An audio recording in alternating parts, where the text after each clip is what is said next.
성도 여러분, 우리가 살아가면서 혹시 절대 질 수 없다라고 생각하는 싸움이 있습니까? 절대 질 수 없다라고 하는 싸움.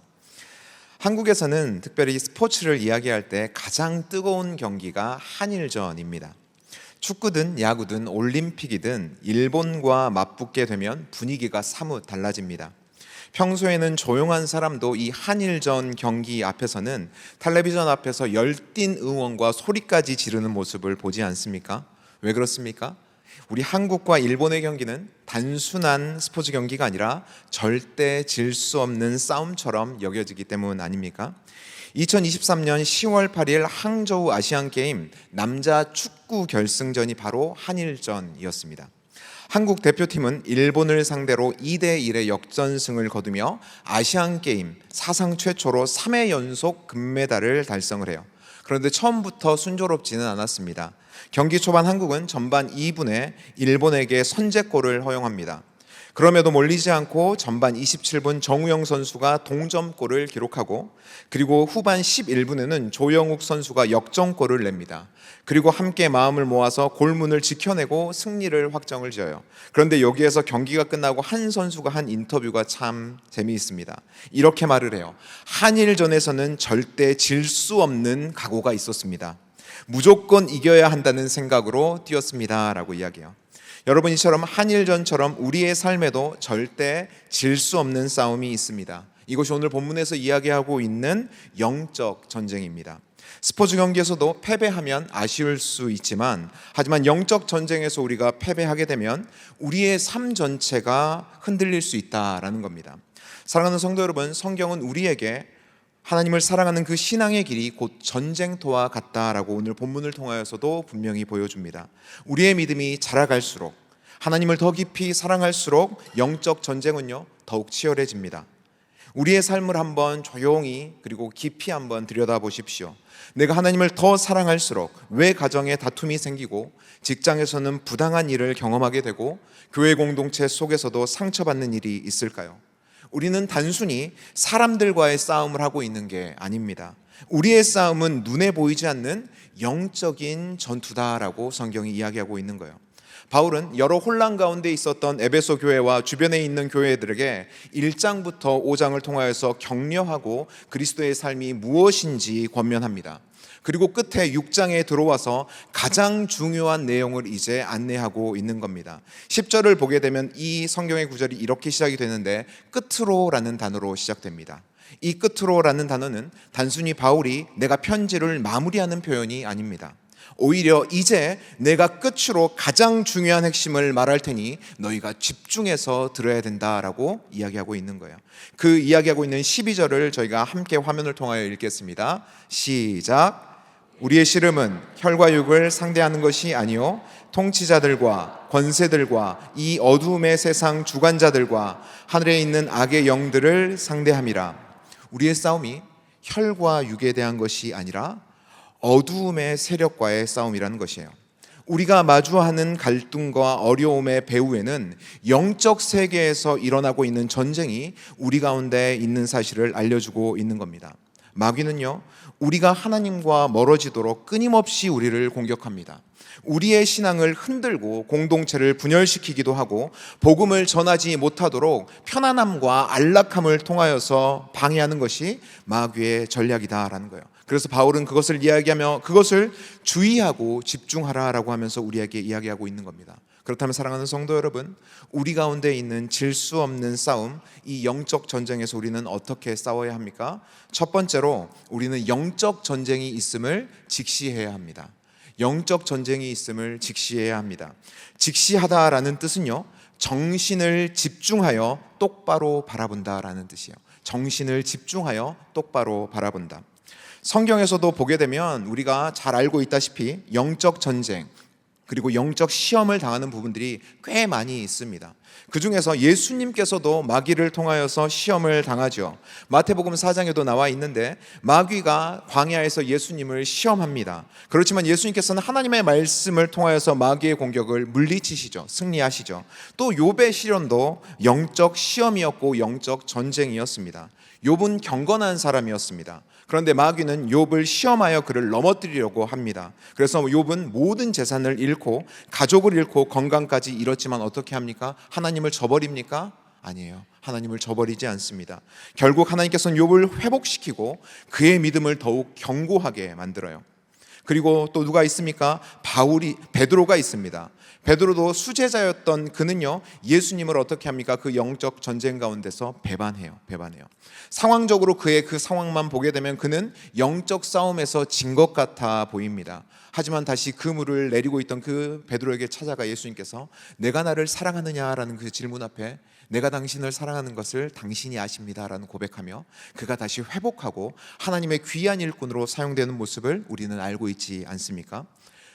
우리의 삶도 그냥 원만한 삶이 아니라 주님을 따라가는 삶에는 예수님처럼, 욥처럼, 베드로처럼 질 수 없는 싸움, 이 영적 전쟁이 있음을 우리가 어떻게 해요? 직시해야 한다라는 거예요. 그래서 바울은 우리에게 분명히 이렇게 말하는 거예요. 우리의 싸움은 혈과 육을 상대하는 것이 아니요, 정세와 권세와 이 어두움의 세상 주관자들과 하늘에 있는 악의 영들을 상대함이라, 이렇게 이야기하고 있다라는 거예요. 신학학자들이 성경을 통하여서 마귀가 대표적으로 우리를 공략하는 전략이 5가지다라고 이야기해요. 첫 번째는요, 거짓과 속임수더라고요. 거짓과 속임수. 마귀는 우리를 속이기 위하여서 광명의 천사로 가장해서 우리에게 죄를 합리화시키고 진리를 왜곡시키는 역할들을 한다라는 거예요. 그리고 두 번째로는요, 관계를 깨트려요. 우리가 있는 가정과 교회와 직장 가운데 갈등을 만들어서 우리 성도들이 낙심하게 만듭니다. 그리고 세 번째로 믿음을 흔들어요. 시험과 어려움을 통하여서 내가 하나님을 믿고 있는데 왜 이런 일들이 일어나지? 라는 의문을 가지게 하면서 하나님이 나를 버리셨다라고 내가 자책하며 그 가운데서 믿음을 흔들어 버려요. 그리고 네 번째로는 두려움과 절망을 심습니다. 미래에 대한 불안을 키우고 하나님을 신뢰하지 못하게 만들고 세상의 방법대로 살아가도록 우리에게 두려움과 절망을 심어요. 그리고 5번째 마지막으로는 안락함과 세상의 정욕과 즐거움이 우리 가운데 충만하게 되어서 우리가 직접적으로 해야 되는 기도와 말씀을 멀리하게 하고 신앙생활을 형식적으로 하게 한다라는 거예요. 우리 이 자리 가운데 있는 이 밤에 나오신 우리 성도님들의 삶의 모습은 어떻습니까? 마귀의 그 전략이 우리 가운데 어디를 계속 공략하고 있습니까? 우리는 어떤 때는 직장에서 왜 나는 이렇게 인정받지 못하지라는 생각으로 우리의 마음이 자괴감이 들게 하기도 합니다. 어떤 때는 이런 상황 가운데서 내가 기도하고 말씀을 보면 뭐해? 내 믿음을 내가 붙들었는데도 이렇게 되는데 왜 이러지? 라는 마음들을 우리에게 들게도 해요. 사람들과의 관계 가운데 저 사람이 왜 나를 이렇게 유독 무시하지? 라는 감정이 들게 하기도 하고, 왜 저 사람은 저렇게 교만하지? 라는 마음으로 판단과 이 마음들을 통하여서 관계를 무너뜨리기도 합니다. 그런데 우리는 이런 상황들 가운데서도 영적 전쟁이 있음을 잘 직시하지 않는다라는 거예요. 예수님을 가장 가까이에서 그리고 수제자로 따랐던 베드로도 자신이 예수님을 부인할 거라는 사실을요 몰랐습니다. 그래서 그는 의기양양하게 예수님에게 아니라고 이야기까지 하죠. 하지만 예수님께서는 그의 이 연약함을 알고 계셨고 그가 넘어지기 전부터 그를 위하여서 기도하고 있었다라는 거예요. 그 말씀이 누가복음 22장 31절로 32절 말씀이에요. 이렇게 이야기해요. 시몬아 시몬아 보라 사탄이 너희를 밀가부르듯 하려고 요구하였으나 그러나 내가 너를 위하여 내 믿음이 떨어지지 않기를 기도하였노라. 우리도 마찬가지 아닙니까? 베드로처럼 우리는 스스로 강하다고 생각할 수 있어요. 자만할 수 있다라는 겁니다. 내가 몇십 년을 신앙생활을 했는데 나의 신앙생활 가운데서 하나님과 함께하면 내가 굴곡이 얼마나 많았는데 나는 그런 시험들 괜찮아라고 할 수 있어요. 하지만 우리는요 예기치 못한 순간에 넘어져 버리는 존재 아닙니까? 이 싸움은 우리가 하나님을 의지하지 않고 싸우면 이 싸움은 백전백패 질 수밖에 없는 싸움이다라는 거예요. 우리는요 우리의 삶에 영적 전쟁이 있음을 직시해야 돼요. 하지만 내가 이길 수 없는 전쟁, 내 스스로 싸워서는 절대 이길 수 없는 싸움임도 우리가 직시해야 된다라는 거예요. 그래서 우리는 우리의 연약함을 아시고 베드로가 넘어지기 전부터 그 베드로를 위하여서 기도하였던 그 성령 안에서 그 하나님을 우리가 의지하여야만 한다라는 것입니다.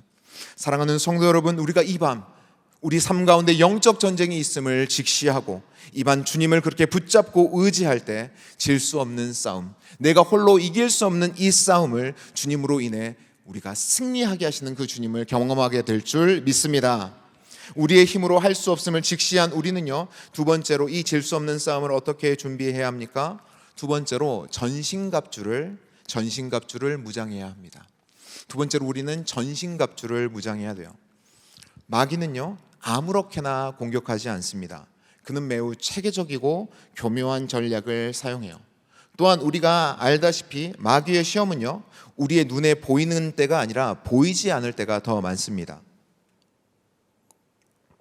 마귀가 우리에게 갑자기 찾아나서 내가 마귀다, 내가 너를 시험하겠다라고 하는 장면들을 우리가 한번 떠올려 보세요. 있습니까? 예수님에게는 그런 모습들이 있기는 했습니다.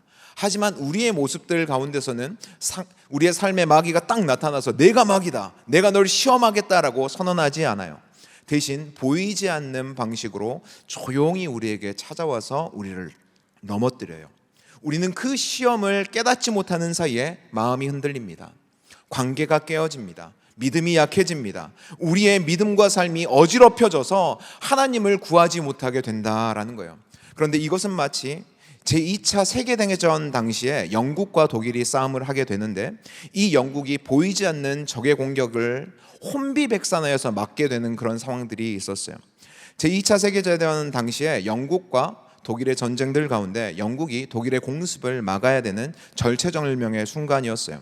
그런데 이 독일 공군 루프트와페가 영국의 주요 도시들을 폭격하기 위해서 오는데 낮에 오는 게 아니라 밤에 오는 거예요. 밤에. 그러니까 이 영국군은 적의 위치를 정확히 알지 못하니까 무작정 하늘을 순찰하면서 맞닥뜨리는 그 적들만 싸우는 겁니다. 이렇게 보이지 않는 적과 싸운다는 것은요, 어떻게 해요? 사실상 불가능한 일이죠. 승리할 수 없는 일이에요. 그러던 중에 영국 과학자들이 새로운 기술을 발명해요. 그게 바로 지금까지 사용되는 레이더 시스템입니다. 레이더 시스템. 이전까지는요, 적이 공격을 감행해 오면 기다릴 수밖에 없어요.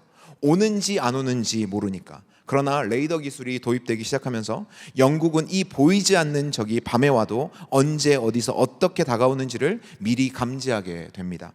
그리고 이 레이더가 적기를 감지하면 영국 공군은요, 즉시 출격하여서 독일의 이 공군들의 그 적들을 이제 막아내기 시작해요. 그래서 이 적들을 파악할 수 있었고 그 가운데서 무장을 할 수 있었기 때문에 독일의 침공을 막아내며 전쟁의 승패를요, 돌려놓습니다. 이 전투에서 보여주는 것처럼 이 사단의 공격, 마귀의 공격도 우리의 눈에 보이지 않는다라는 거예요. 그래서 더 위협적이에요. 그런 마귀를요, 성경은 이렇게 표현하고 있어요. 베드로전서 5장 8절입니다. 저희가 함께 읽겠습니다. 시작.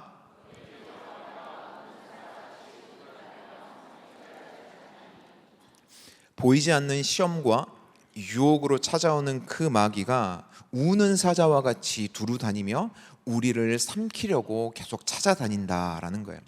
이 우리를 계속적으로 찾아오고 보이지 않는 시험 가운데 우리를 넘어뜨리는 그 상황들 가운데 우리는요, 이 영적인 레이더라고 표현하고 싶은 이 하나님의 전신갑주를 먼저 무장하고 그 가운데서 싸울 태비를 우리가 갖추어야 된다라는 거예요. 바울은 그런데 이 가운데서 이야기하고 있는 게 바로 하나님의 전신갑주예요. 그런데 여기서 바울은 본문에서 영적 전쟁을 위해 한 부분이나 이 도구들, 장구들을 한 부분이나 일부분만 무장하라고 하지 않습니다. 전신갑주, 머리부터 발끝까지 완전한 무장을 요구해요. 우리가 아시다시피 마귀는요, 우리의 취약한 부분을 찾아 공격합니다. 허리띠가 느슨하면 중심을 잃고 방패가 없으면 그 불화살이 어디에서 오는지 몰라서 맞고 쓰러져요.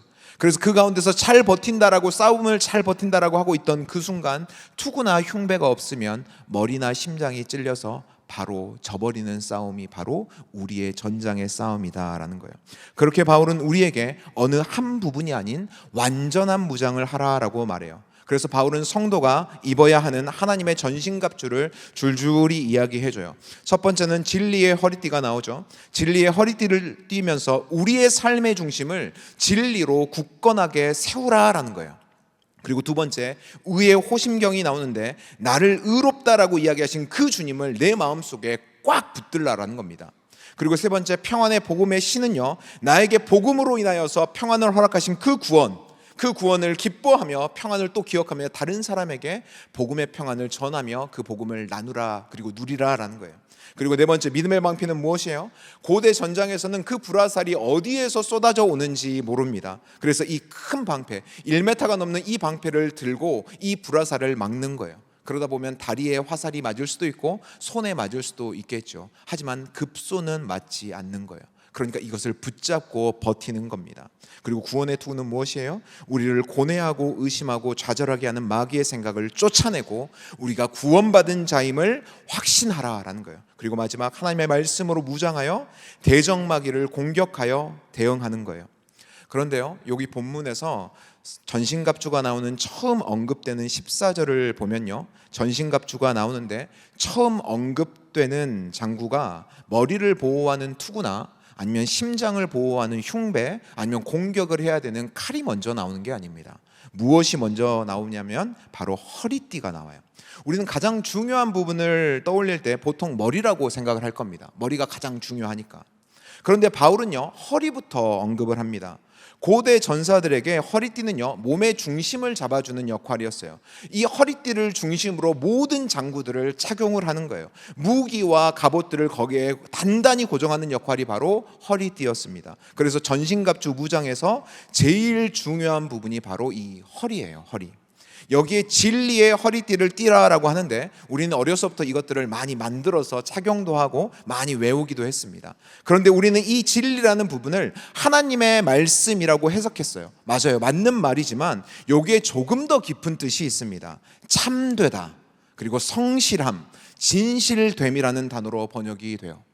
그러니까 본문에 나오는 서서라는 뜻이 진리의 허리를 띠를 때는 우리의 영적인 싸움의 자세 가운데 우리가 하나님 앞에 참되게, 구원을 받은 사람들이라면 하나님 앞에 성실하게, 하나님 앞에 진리에 서 있는 그 자세가 우리 가운데 필요하다라는 거예요. 매일매일 하나님 앞에 진지하게 서는 자세가 우선되어질 때 그 다음에 장구들을 우리가 단단하게 고정하면서 채울 수 있다라는 뜻입니다. 내가 몇십 년 신앙생활을 하고 교회를 다녔고 하나님의 놀라운 체험과 응답이 있었다고 해서 우리의 매일의 삶에서 영적인 전투를 승리하는 게 아닙니다. 우리의 삶의 주관자 되신 하나님을 내가 우선 두겠다라는 그 의지, 이 진지하고 신실한 삶의 자세, 나의 말씀에 중심을 두고 내가 서겠다, 내가 서서 진리의 허리에 띠를 띠고 삶의 자세를 갖추겠다라는 그 마음들이 있을 때 우리가 영적인 전쟁, 전신갑주를 입기 시작한다라는 거예요. 이 굳건하게 하나님 앞에 올곧이 서겠다라는 중심을 가져야 다른 장비들을 온건하게 착용하고 활용할 수 있다라는 겁니다. 그리고 이 모든 방어를 마친 후에 나오는 장비가 단 하나의 공격용 무기, 성령의 검을 사용하도록 나옵니다. 에베소서 6장 17절 말씀 저희가 화면을 통하여 읽겠습니다. 시작. 아멘. 우리가 마귀를 대적할 수 있는 가장 강력한 무기, 하나님의 말씀입니다. 그런데 여기서 나오는 말씀이라는 단어는 보편적으로 사용되는 로고스라는 단어를 사용하지 않고 레마라는 말씀을 사용합니다.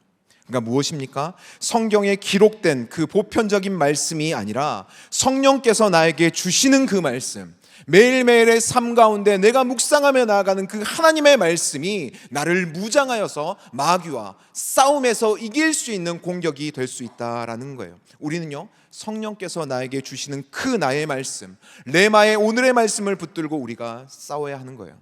사랑하는 성도 여러분, 오늘 아침 어떤 말씀을 붙잡으셨습니까? 그 레마의 말씀으로 어떻게 치열하게 살아내셨습니까? 어떻게 굳건하게 주님의 그 진영 가운데 서기 위해 진리의 허리띠로 뛰며 고군분투하며 내가 서 있었습니까?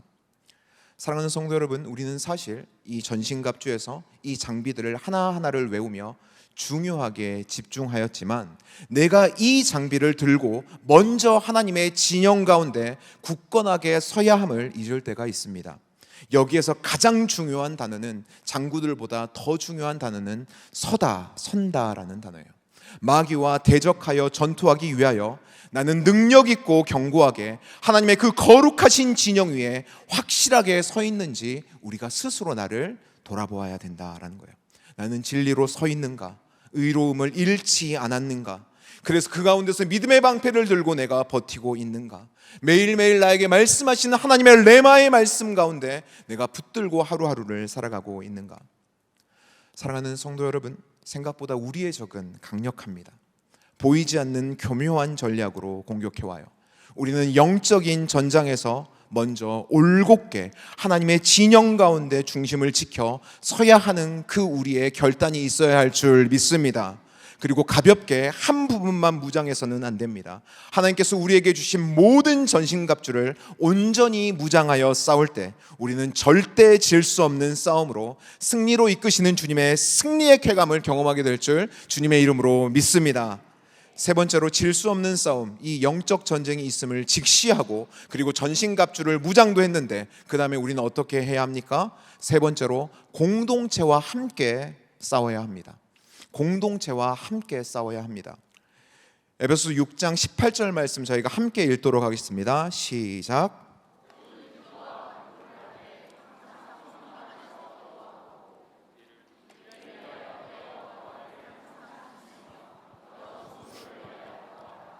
아멘. 많은 성도들이 영적 싸움을 개인적인 문제로만 국한해요. 그리고 그렇게 생각합니다. 그러나 바울은 여러 성도를 위해 기도하라, 여러 성도를 위해 구하라 라고 권하고 명령해요. 이것은 우리 가운데 있는 목장교회 공동체, 우리 가운데 있는 신앙 공동체, 우리 가운데 있는 교회 공동체가 서로를 위해 중보하며 함께 싸워야 되는 존재로 세워져 있음을 우리에게 알려주는 겁니다. 전쟁 중에서 홀로 고립된 병사가 어떻게 될까요? 전쟁 중에서 홀로 고립된 병사가 어떻게 될까요? 저는요, 공익근무 요원 출신입니다. 그런 저도 알아요. 그 고립된 그 병사는요, 홀로 쓰러지고 죽게 될 거예요. 어떻게 해야 됩니까? 본대가 와서 그를 구출해 주거나 주변에 있던 동료들이 와서 그를 도와줘야 그가 쓰러지지 않고 살아날 수 있다라는 거예요.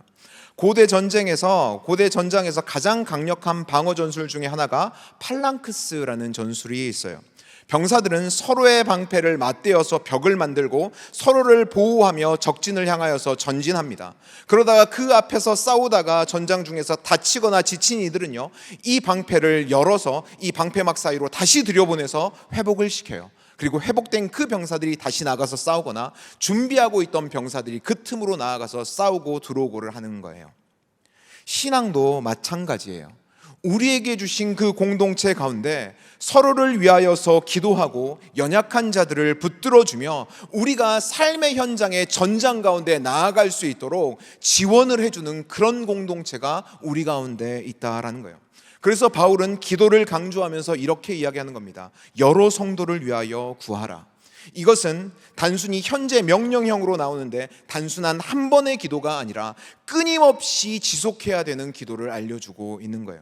바울이 이 지속적인 기도가 개인적인 필요를 위해 하는 것이 아니라 우리들이 여러 성도를 위하여 구하라. 너희가 가지고 있는 그 공동체원들을 위하여 구하라. 이것이 가장 강력한 무기이다라고 가르치고 있다라는 거예요. 우리는 서로를 위하여 영적 지원군이 돼야 돼요. 영적 지원군. 옆에 있는 분들에게 한번 인사해 볼까요? 내가 당신을 위해 기도하고 있습니다. 네, 기도 안 하고 있는데 그렇게 말하려니까 어색하시죠? 그럼 이렇게 말할게요. 내가 당신을 위해 기도하겠습니다. 구약에 보면 기도의 능력에 대한 아주 드라마틱한 장면 하나가 나오죠.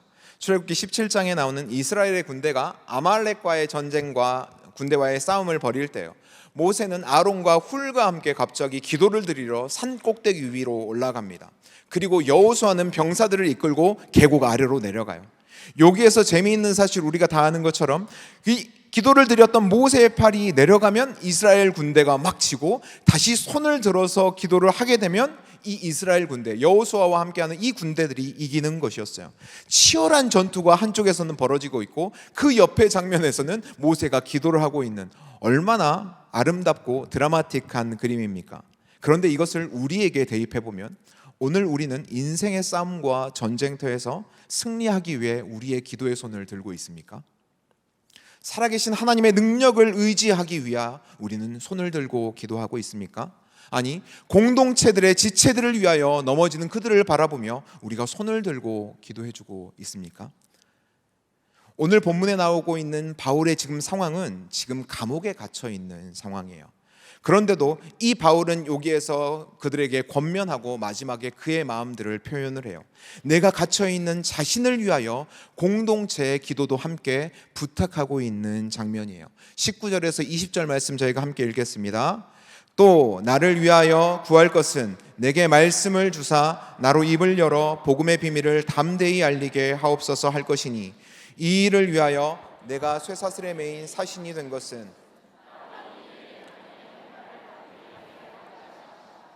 아멘.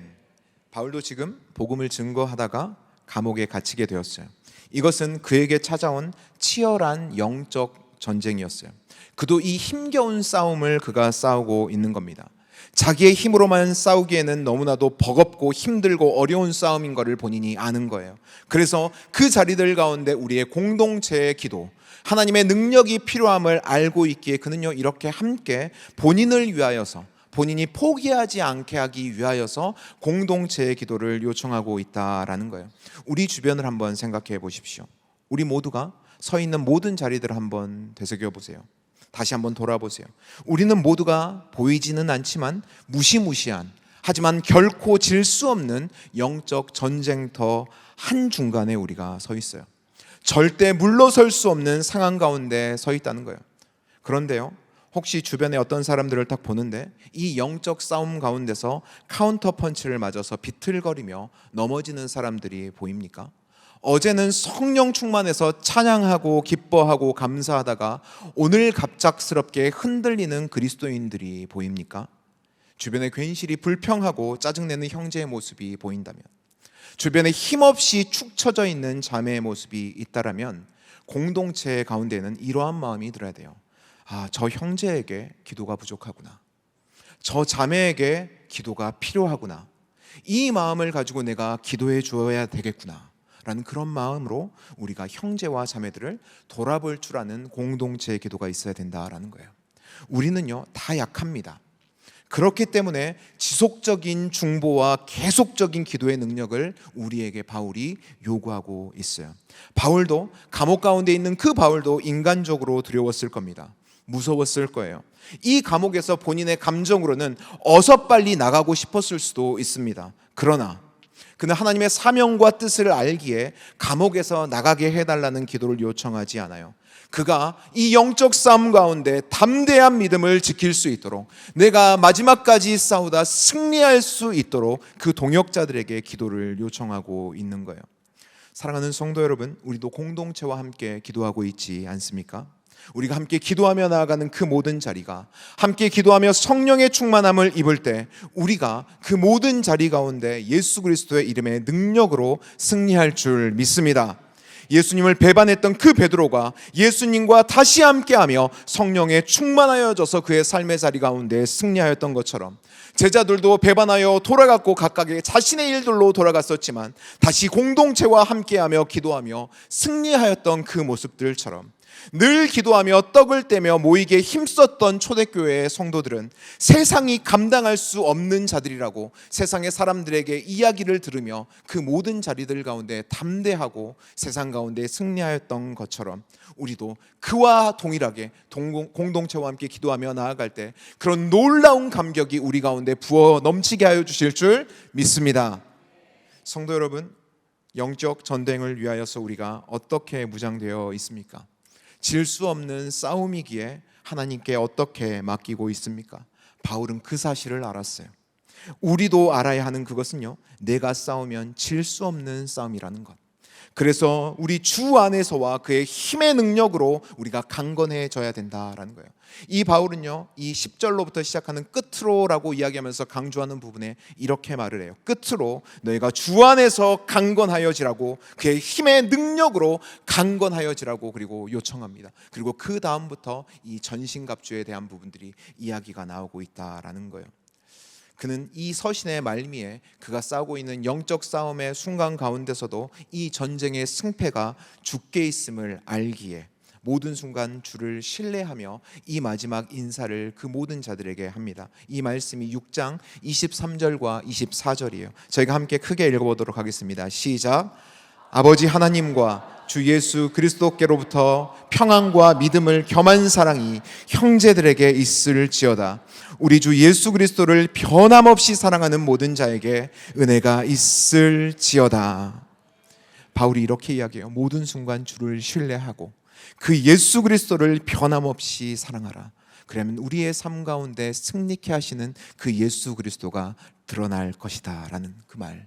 사랑하는 성도 여러분, 그 바울이 끝으로라고 강조하며 알려주었던 그 가르침처럼 우리도 질 수 없는 싸움을 주님께 온전히 맡겨드릴 때 이 에베소서의 마지막 바울의 인사가 우리의 인사요, 우리 공동체의 인사될 줄 믿습니다. 매일의 삶에서 일어나는 모든 질 수 없는 싸움, 영적 전쟁 가운데서 우리 주 예수 그리스도를 변함없이 사랑하며 승리의 계가를 부르는 모든 성도님들 되시길 주님의 이름으로 축복합니다.